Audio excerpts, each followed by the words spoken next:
तो कहानी की शुरुआत में हमें सैमुअल नाम का एक लड़का को दिखाया जाता है जो कि एक रिपोर्टर होता है। एक दिन सैमुअल एक आइलैंड में पहुंच जाता है जहां पर सभी लोग कुछ दिनों से लगातार सो रहा था और वहां पर सैमुअल उन सब की फोटो खींचता है। दरअसल इस आइलैंड पर एक ऐसी घटना हुई थी जिसकी वजह से वहां जो लोग जहां पर काम कर रहे थे वहीं पर सो गया था। जैसे कि कोई बस में ही सो गया, तो कोई पेड़ के ऊपर, तो कोई स्विमिंग पूल, घर जो जहाँ भी थे वही सो गया था। देखने में तो ये पूरा आइलैंड एक मुर्दा घर जैसे लग रहा था, लेकिन ये लोग मरे नहीं थे, इनका सांसें चल रही थी। बस ये लोग एक गहरी नींद में चले गए, उसके बाद वो लोग उठे ही नहीं। यहाँ पर इन सभी लोगों को क्या हुआ था इसके बारे में किसी को भी पता नहीं था, क्योंकि इन सभी के अंदर किसी तरह का कोई भी बदलाव नहीं हुआ था। बस फर्क इतना था कि अगर इन सो रहे लोगों को इनकी जगह से हटाया जाता है तो उन सभी का ब्लड प्रेशर अचानक से बढ़ जाता था, इसीलिए जो जिस हाल में था उसे वहीं छोड़ दिया गया है। लेकिन इस घटना का एक अजीब बात ये था कि इसका असर सिर्फ उन्हीं लोगों का हुआ है जो पहले से ही इस आइलैंड में मौजूद थे,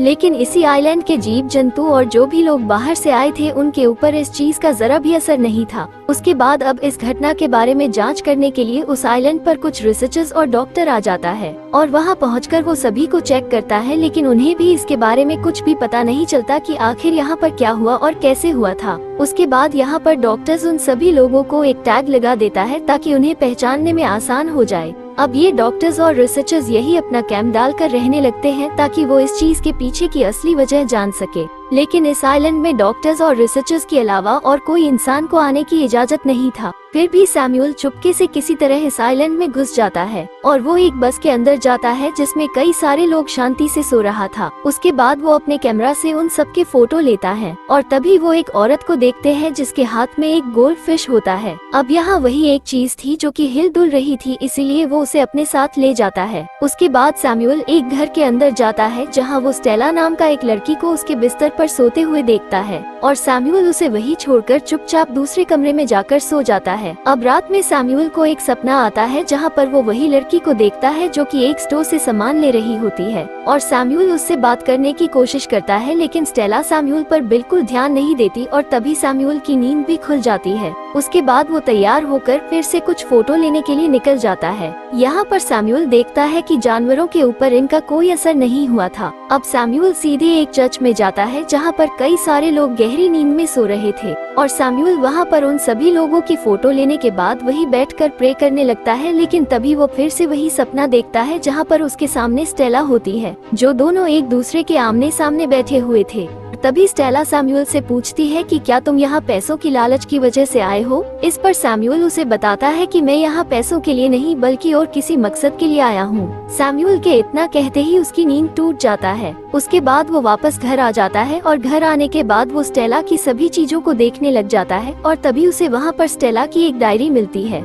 जिसमें वो हर रोज अपने बारे में लिखा करती थी। उसके बाद सैमुअल अब उसकी डायरी को पढ़ने लग जाता है जिससे उसे स्टेला के बारे में सारी बातें पता चल जाता है। इसके बाद सैमुअल रोज सोने के बाद स्टेला को देखते हैं और उसे बातें करता है। अब इधर सपने में भी स्टेला सैमुअल से काफी अच्छी तरह बातें करने लग गई थी और फिर एक दिन सैमुअल स्टेला से पूछता है कि तुम्हें इस लंबी नींद के दौरान क्या महसूस हो रहा है। इस पर स्टेला बताती है कि ये सब कुछ एकदम शांत लगता है, लेकिन कभी कभी तो काफी डर लगता है क्योंकि ऐसा लगता है कि मैं किसी गहराई में लगातार गिरती जा रही हूँ और वहाँ पर मैं कुछ भी नहीं कर सकती। और सपने में वो दोनों काफी सारे बातें करता है और फिर अगले दिन सैमुअल घर से बाहर जाता है जहाँ वो एक कार को देखता है जिसके अंदर काफी सारे गुब्बारे भरे हुए थे और तुरंत सैमुअल अपने कैमरे से उसके कुछ फोटो लेते हैं, लेकिन तभी वहाँ पर दो डॉक्टर आ जाता है जिसे देखकर सैमुअल वही छिप जाता है और जल्दी से वापस घर आ जाता है। अब ऐसे ही करते करते काफी दिन बीत जाता है। फिर एक दिन सैमुअल को एहसास होता है कि यहाँ रुकने की वजह से वो एक दिन वो मुसीबत में पड़ सकता है, इसीलिए वो अब यहाँ से जाने का डिसाइड करता है और वो जल्दी से अपना सारा सामान पैक करके यहाँ से निकल जाता है। उसके बाद जब वो किनारे बोर्ड के पास पहुँचता है तो वहाँ का नजारा देखकर वो काफी हैरान हो जाता है क्योंकि वहाँ का सारा पानी सूख चुका था, जिस वजह से उधर जाने का कोई रास्ता नहीं था। इसलिए सैमुअल वापस आ जाता है। अब वापस आने के बाद सैमुअल फिर से सो जाता है और जब भी वो सोता है तो स्टेला उसके सपनों में उससे बात करने के लिए वहाँ मौजूद रहती थी और इस बार भी उसके सपनों में स्टेला को उसके सामने बैठा हुआ देखता है, जिसमें स्टेला सैमुअल से यहाँ आने का असली कारण पूछती है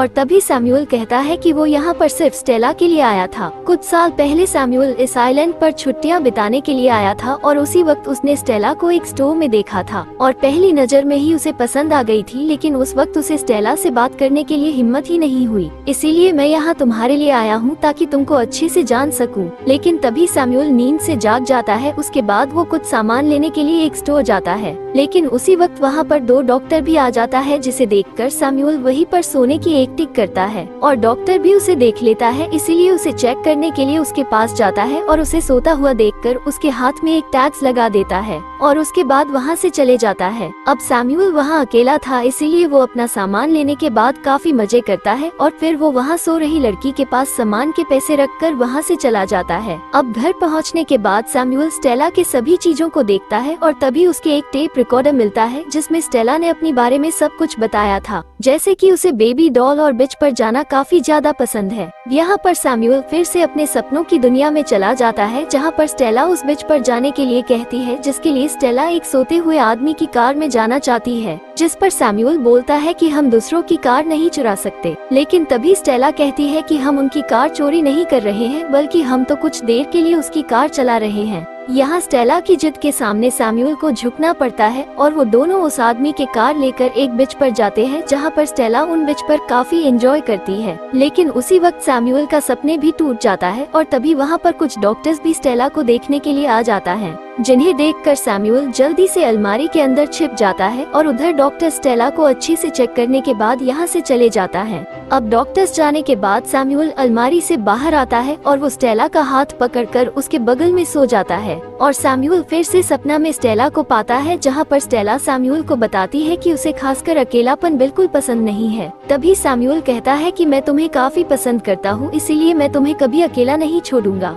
लेकिन स्टेला कहती है कि वो उससे प्यार नहीं करती। उसके इस जवाब से सैम्यूल काफी दुखी होता है और उसे एहसास होता है कि शायद वो यहाँ फालतू की वजह के कारण रुका है, इसीलिए अब वो यहाँ से जाने का फिर से डिसाइड करता है और वो अपने कार लेकर वहाँ से निकलता है, लेकिन इस बार भी वो वहाँ से नहीं जा पाता। उसके बाद वो फिर से वापस घर आ जाता है और घर आकर स्टेला की पसंद की चीजें बनाकर खाता है, जिस दौरान उसे हमेशा की तरह फिर से सपने में स्टेला दिखती है और स्टेला उसे बताती है कि तुम यहाँ से चले जाओ, क्योंकि मेरा एक बॉयफ्रेंड है और तुम जिस स्टेला को डायरी पढ़कर जानते हो वो असली स्टेला से काफी अलग है। इतना कहकर वो धीरे धीरे अंधेरे में कहीं खो जाती है। अब ये सुनकर सैम्यूल को भी पूरा एहसास होता है कि स्टेला सही कह रही है, क्योंकि ये सब उसके सपनों में हो रहा था। अब सैम्यूल फिर यहाँ से निकलने की कोशिश करता है, लेकिन उसी दौरान उसे काफी ज्यादा प्यास लगने लगती है और वो जितना भी पानी पीते हैं, लेकिन उसकी प्यास बुझ ही नहीं रहा था और उसे काफी नींद भी आ रहा था, जिससे वो तुरंत समझ जाता है कि वो भी अब इस आइलैंड में रहते रहते इस घटना का असर उस पर भी पड़ना शुरू हो चुका है और अब वो भी जल्दी से यहाँ के लोगों की तरह लंबी नींद में चला जाएगा। इसीलिए वो अपने और स्टेला के बारे में कई सारे नोट्स लिखता है, जिससे कि स्टेला जब होश में आए तो उसे उसके बारे में सब कुछ पता लग सके और फिर कुछ देर बाद वो बाकियों की तरह गहरी नींद में चला जाता है।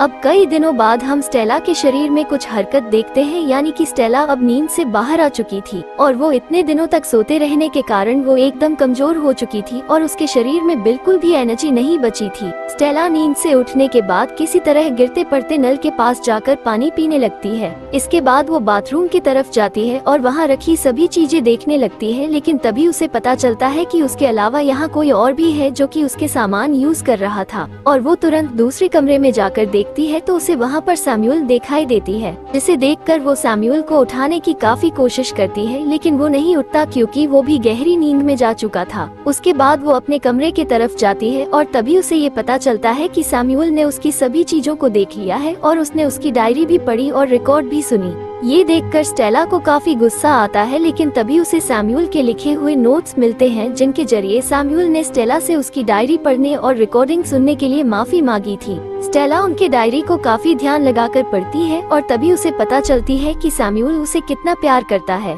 उसके बाद स्टेला के सपनों में भी सैम्यूल आने लगती है, इसलिए अब वो सैम्यूल का उसी तरह ख्याल रखने लग जाती है जैसे कि सैम्यूल ने स्टेला का रखता था। इस दौरान स्टेला के सपने में सैम्यूल आते हैं और स्टेला से कई सारी बातें करती है। अब ऐसे ही करते करते कई दिन बीत जाता है और फिर एक दिन सुबह स्टेला उठकर सैम्यूल को देखती है तो सैम्यूल वहाँ पर नहीं होता। उसके बाद वो उसे ढूंढते हुए किचन की तरफ जाती है तो सैम्यूल उसे वहाँ पर मिलता है और वहीं पर ये दोनों पहली बार एक दूसरे को आमने सामने देखते हैं। ये दोनों को एक दूसरे से मिलकर ऐसा लग रहा था जैसे कि ये दोनों एक दूसरे को बहुत पहले से जानते हो, क्योंकि ये दोनों को एक दूसरे के बारे में सब कुछ पता था। अब सीन शिफ्ट होकर हमें मूवी के आखिरी सीन को दिखाते हैं जहाँ पर हमें उसी बस में उसी औरत को नींद से जागते हुए देखते हैं और मूवी के शुरू में उसके हाथ में एक गोल्ड फिश भी था, लेकिन इस बार वो फिश एक नहीं बल्कि 2 बन चुका था। और इसी के साथ ये मूवी भी यहीं पर एंड हो जाती है।